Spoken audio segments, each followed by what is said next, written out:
Thank you. I didn't have to do it myself. Thank you for doing that. And I'm delighted you're all here.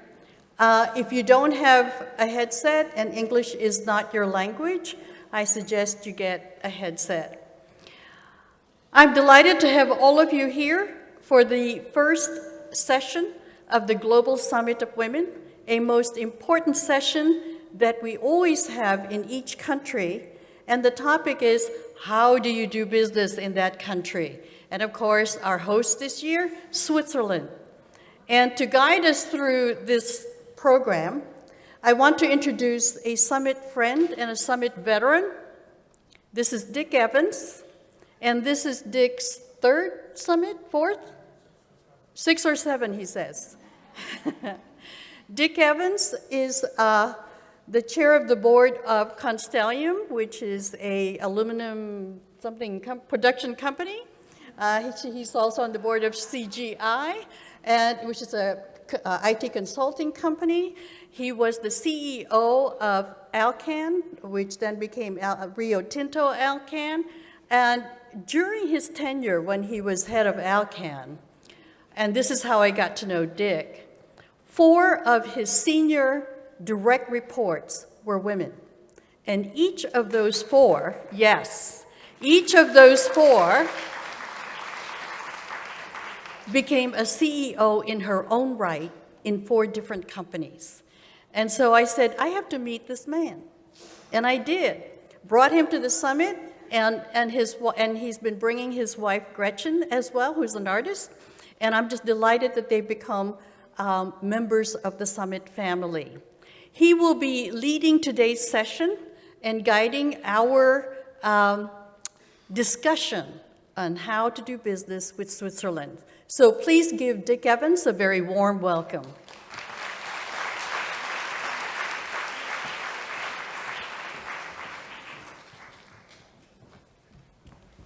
Thank you very much, Irene, and it's a pleasure to be back again, and it's a pleasure to see such a good turnout for this opening session. Well, as Irene said, our topic is doing business in Switzerland, and I had a little bit of experience doing that because when Alcan acquired AluSwiss, which was headquartered in Zurich, Gretchen and I moved there for a couple of years to integrate the 2 companies together, and that involved doing business in Switzerland and learning quite a bit as I was there. So today we have someone who's a real expert in that. Our speaker, Ruth Metzler-Arnold, is the chairwoman of Switzerland Global Enterprise, an organization that helps Swiss businesses in terms of export and development, but also is available to help businesses that might want to move here. And she's been the chairwoman since 2011, so she has tremendous experience. Before that, however, she was also a successful businesswoman at Novartis and PricewaterhouseCoopers, 2 very well-known names. She is both a lawyer and a CPA. She has been a member of both cantonal and federal governments in Switzerland. She was the Minister of Finance for the canton of Appenzell. And there may be a few here, certainly those from Switzerland, there may be some from outside of Switzerland that would know Appenzell was probably the last political jurisdiction, perhaps in the world, to allow women to vote. So it holds a particular fame or infamy in that regard. However, I think Ruth was going to make a comment on that when she was Minister of Finance at Appenzell. Then she moved on to be Minister of Police and Federal Vice President for the federal government of Switzerland, and she just reminded me as we're sitting there, when I lived in Switzerland, she was a Minister of Police, although we did not meet, fortunately, during that period. She sits on a number of prominent corporate boards, which I won't go through by name. In addition, several well-known nonprofits, and finally sits on the board of trustees at the prestigious University of St. Gallen. So as you can see, she's got a very diverse background and a wealth of experience. So please welcome Ruth for this very important discussion on doing business in Switzerland.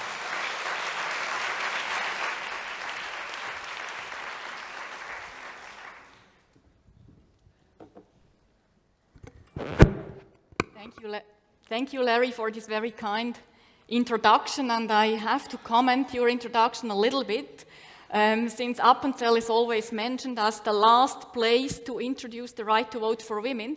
I only moved there once the right to vote was introduced, so I was not there before. So, ladies and gentlemen, welcome to Switzerland. Switzerland is known for what you see here: watches, cows, and chocolate. But it's much more than that. Does it move? Yeah. That's also Switzerland. Coffee pots, the Doodle online appointment tool, or the electric guitar. All of these inventions were created with Swiss innovation and have become an indispensable part of our society. But Switzerland is also a high-tech nation.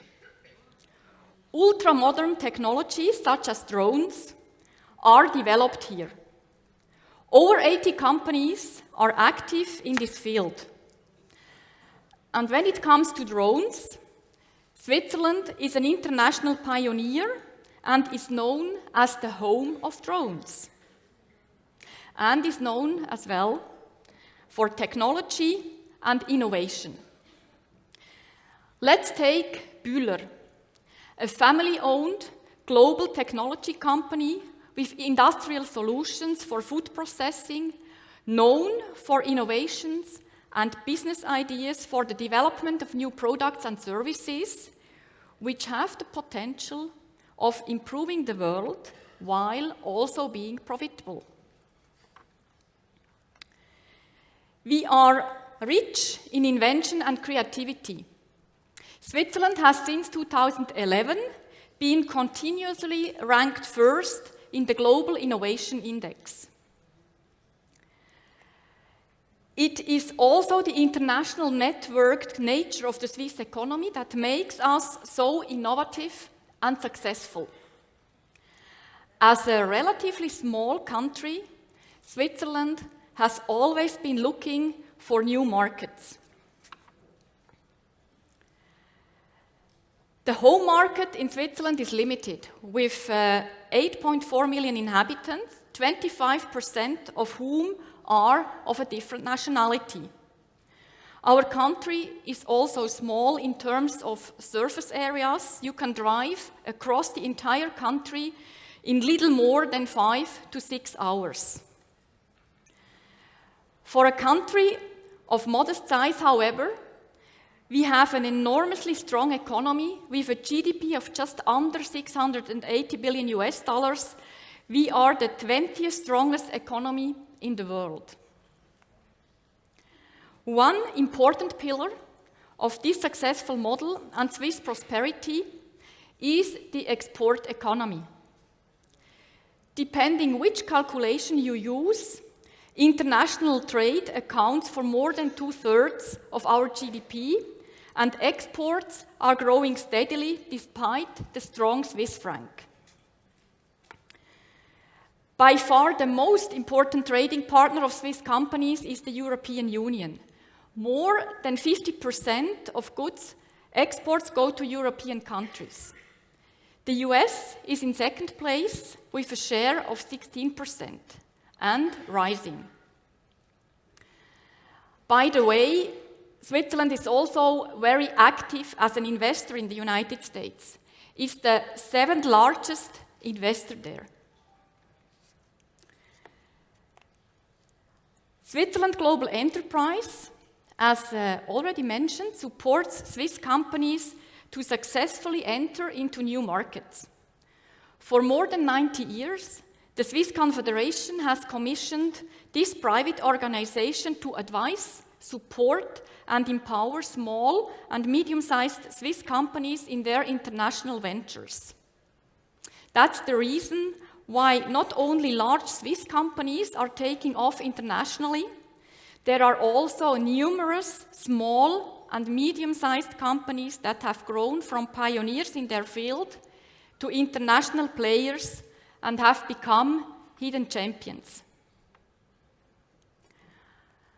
I'm thinking, for example, of Sigvaris, the world market leader for medical compression stockings. Or did you know that all the coffee machines for the Starbucks coffee chain come from Switzerland, produced by the family-run company Thermoplan?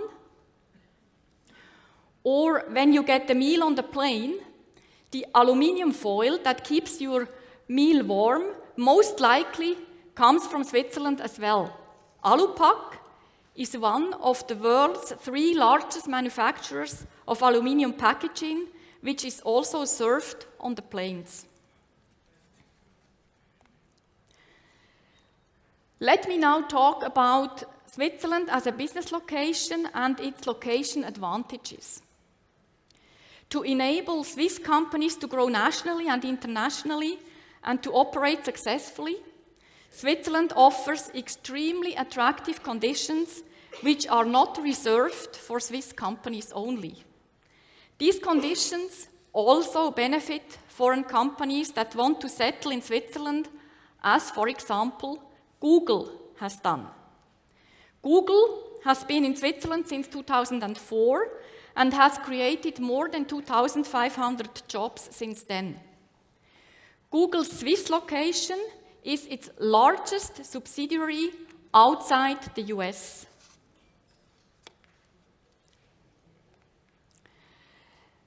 Which are these attractive location advantages?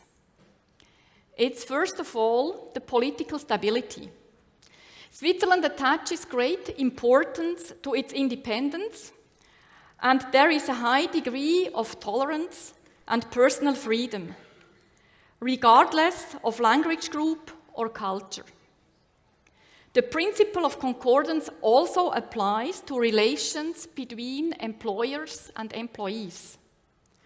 Both sides are committed to resolving issues by means of negotiation, and thanks to this social freedom, the general level of prosperity has been rising for decades. Switzerland's liberal economic policy is coupled with social responsibility and a deeply rooted democracy. Politicians are not afraid of the people. Quite the opposite. Politicians and the people strengthen Switzerland together at the national and the international level. It is also the excellent and equitable education system that makes Switzerland attractive. First, our top universities. The ETH in Zurich and EPFL in Lausanne rank among the 10 best universities in Europe. Both universities distinguish themselves in the areas of advanced technology and the sciences. Furthermore, Swiss education is also among the best in the world when it comes to classic management. The Financial Times ranked the University of St. Gallen's Master of Arts in Strategy and International Management as the world's best master's degree in management. And Switzerland has also been fully linked to the EU's Horizon 2020 research framework program for the past 2 years. For a country like ours, well-trained workers and continuous innovation are key success factors. Education and research policy are geared accordingly. The federalist structure also ensures high quality and proximity to business practice and research in the education system. One of Switzerland's special features is its dual education system. Students can choose between the traditional educational path at high schools and universities, or industrial vocations and careers in the service sector where they receive hands-on practical training. However, prosperity and strong economic power do not simply come about by themselves. They require investments not only in education, but also in research and development. I'm proud to say that Switzerland is one of the most active countries in terms of R&D. In 2017, more than 3% of its GDP was used for R&D activities. Of the $22 billion spent on R&D in 2017, more than 2/3 was borne by the private sector. Switzerland doesn't pursue a strong industrial policy. Much of its success is due to the private sector's own initiative. In order to successfully launch the resulting products and services in international markets, a good international network is needed. Switzerland, as you may know, is not part of the European Union, but has an excellent network of bilateral and multilateral free trade agreements. In addition to the EFTA agreement and the free trade agreement with the European Union, Switzerland currently has a network of 30 free trade agreements with 40 partners outside the European Union. China, Japan, and Canada are just some of the examples, and new agreements are being negotiated all the time. So back to Switzerland as a business location. Strong industry clusters are part of it. In northwestern Switzerland, a life science cluster has formed. In addition to chemical and pharmaceutical firms such as Novartis, Roche, or Syngenta, it encompasses a dense network of medtech, biotech, and nanotech companies. In the industrial sector, key roles are played by the machinery, electrical engineering, and metals industry. International companies and big players such as ABB, Bombardier, Schindler, or Bühler are present. And in addition to the traditional Swiss watchmaking industry, Switzerland is of course also world famous for its financial services. Zurich and Geneva are among the world's top financial centers.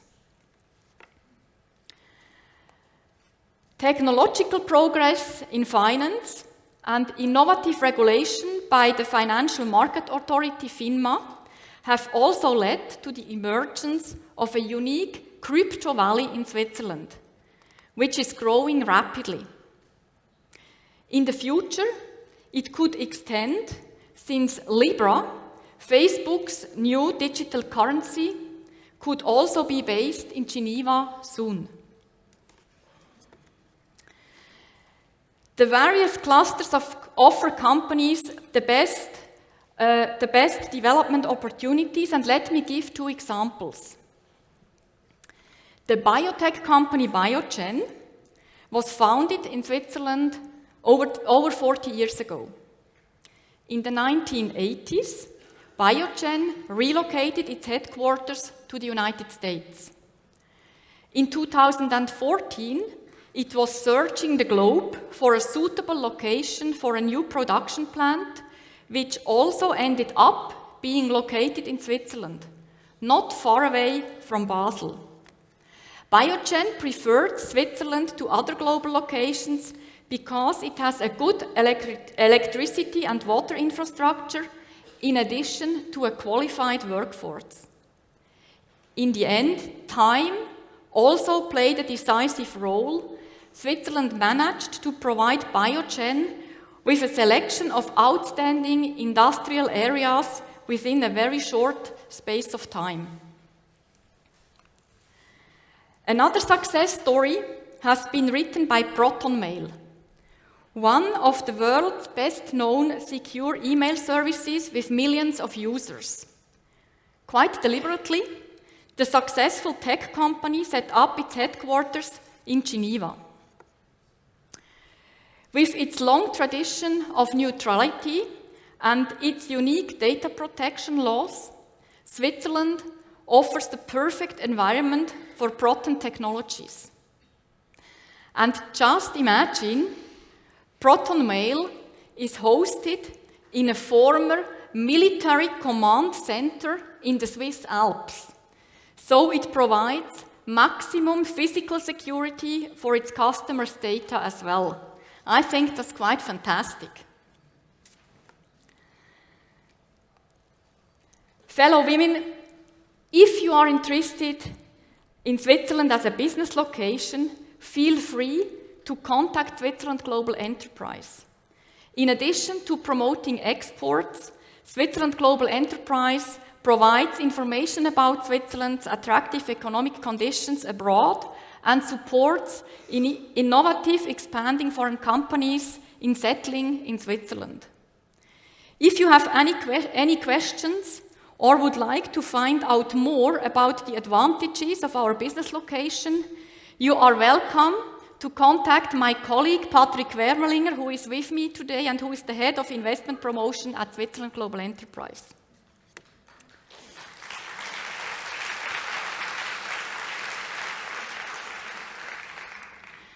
Yeah, and dear ladies, Switzerland is also a strong business location thanks to strong women at the top of companies. All these companies have a female chairwoman or CEO, or even both, like we at Switzerland Global Enterprise when our new female CEO will start in October. Now, what are the reasons for Switzerland's success as a business location? Switzerland wants to remain attractive for foreign companies. How? First, because we have good access to international markets and a strong international network, especially with the European Union, but in addition, we have already concluded an agreement with the United Kingdom to ensure that economic cooperation will continue also after Brexit.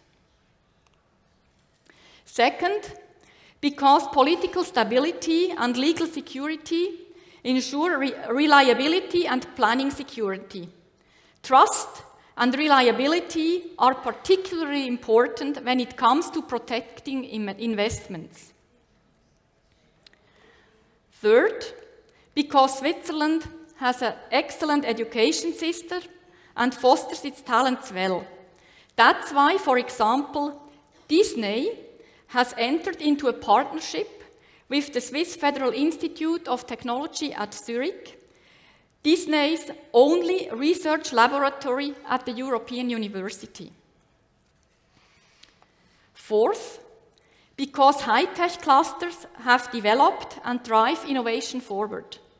And in order to network innovative companies with universities, there is the Swiss Innovation Park, Switzerland Innovation, with several locations in different regions.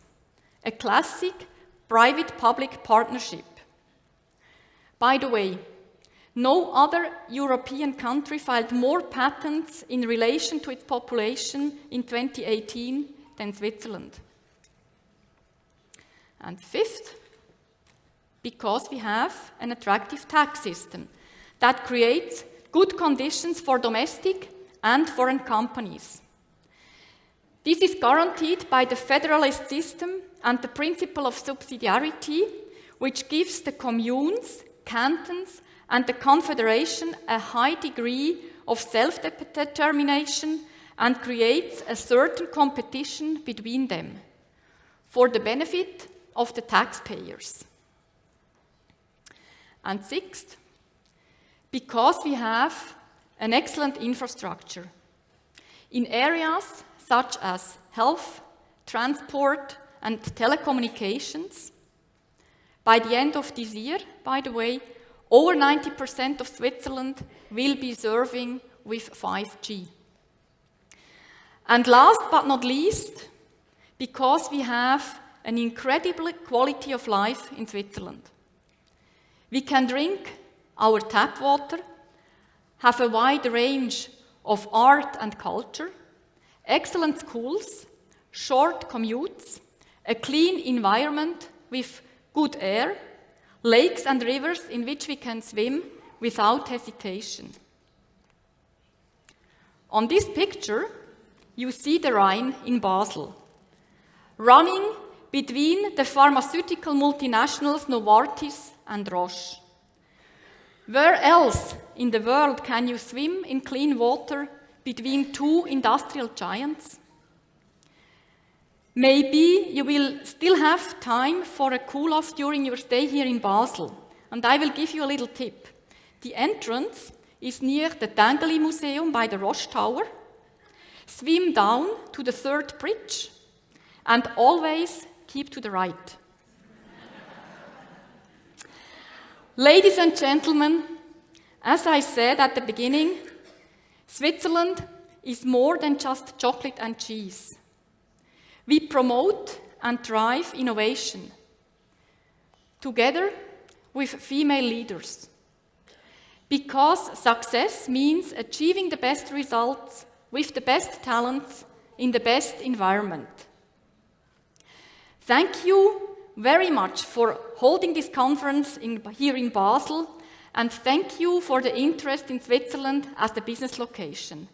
Thank you, danke, merci, grazie, grazie fitch.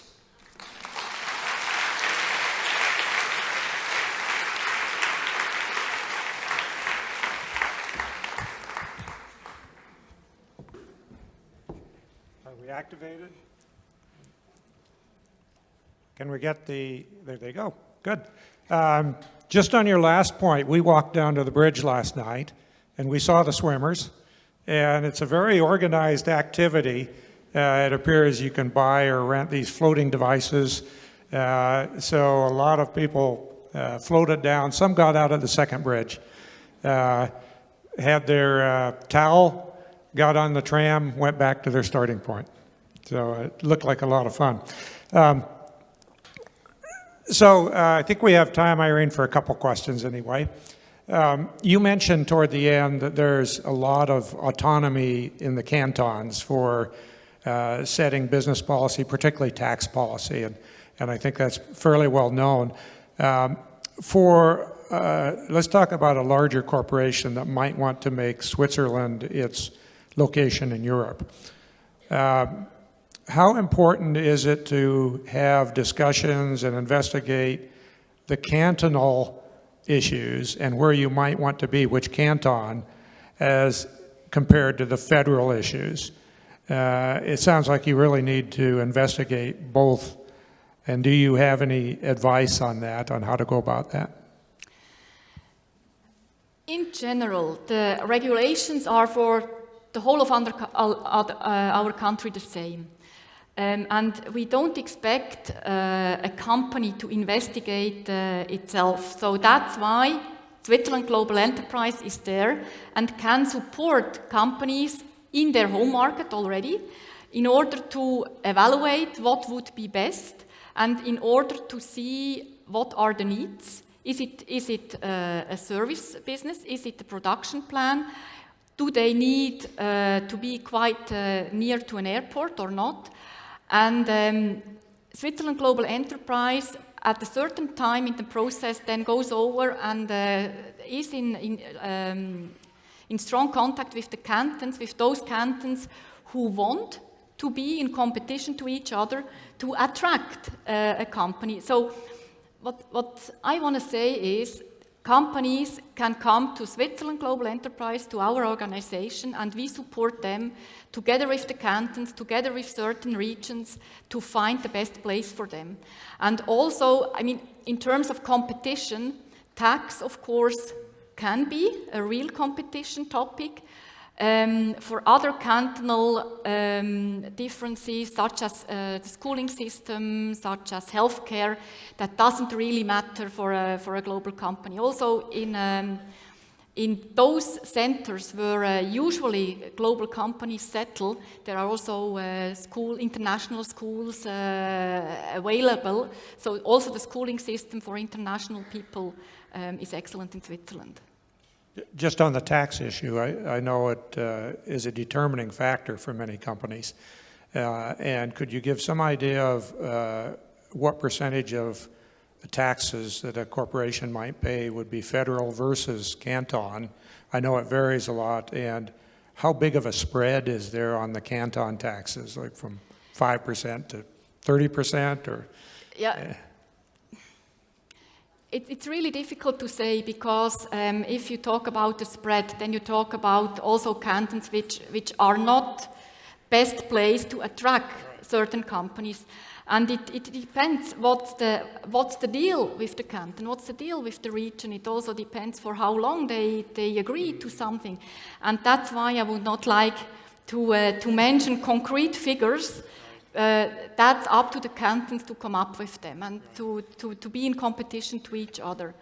But as we had recently a referendum on a new tax regime, which is in the international world also quite attractive, I would say, Switzerland remains really a good business location for corporates.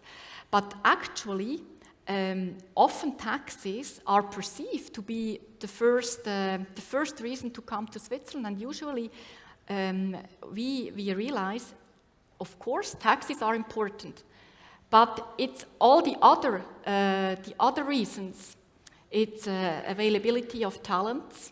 It's the liberal economic legislation. Infrastructure, schooling system.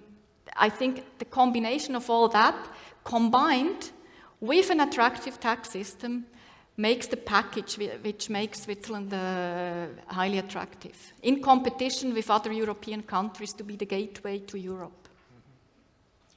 I know I've been in the past involved in making some corporate siting decisions in Europe, and one thing that you see at first is wages are high in Switzerland, housing is high, but then when you look at the efficiency... Also working hours are long, huh? Yes, and when you look at the total efficiency, what you find is it's much more cost effective than you may think just from the individual prices. Yeah. Thank you for that precision, because of course our wages compared with other countries are high, but if you look at the whole and if you calculate also the efficiency, then the result may be quite different. Right. Could you say a little bit about immigration requirements, work visas? If someone here were considering setting up a business in Switzerland, how hard would it be for them to move here to set it up and to bring employees in? Just a little bit about how that works, how difficult it is, and any other advice you have on that. First of all, companies that want to settle in Switzerland, they usually also come to Switzerland because they want to rely on local talents and the local workforce. So they don't want to bring hundreds of foreign people into Switzerland. So to come to work in Switzerland as a foreigner, as a foreign citizen, citizens from the European Union, EU-EFTA citizens, they just need a working contract with a Swiss company, and then they will get the permit to work here. It's different for citizens outside the EU-EFTA countries. There you need to apply, and there is a real decision process going on, but usually this process should not last longer than 4 weeks. But of course we have quotas, so it's not just open to thousands or thousands and thousands of people every year. The quota right now is around 8,500 people per year from these countries. But We know that we want to be attractive. Our companies need, especially multinationals, they need to have the back and forth of talents, of key people from one country to the other. And especially here in Basel with the multinationals, that works very well. Let me ask you a little bit about online businesses, because so many new businesses tend to have a very important online component or are in fact online businesses.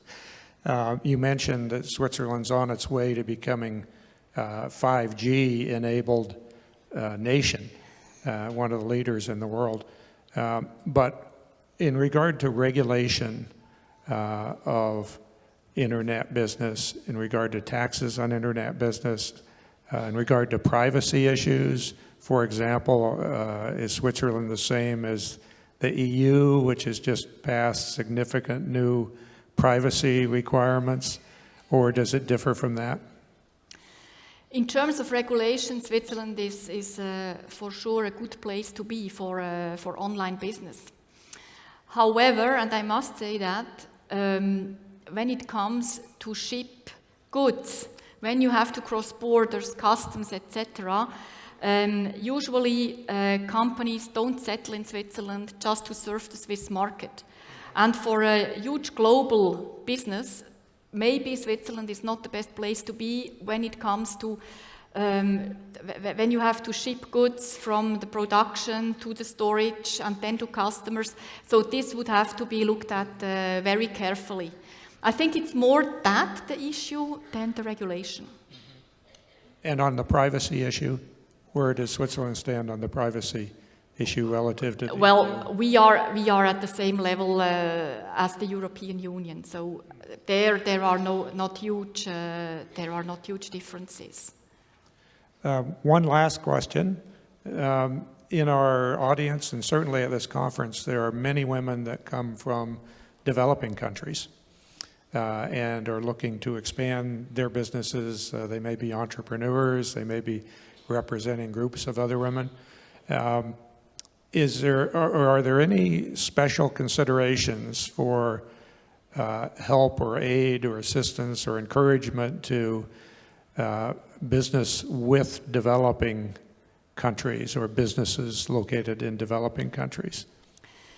Well, we don't have special programs to attract female entrepreneurs from developing countries, but Switzerland Global Enterprise, we are also present in if it comes to Africa, South America, Asia.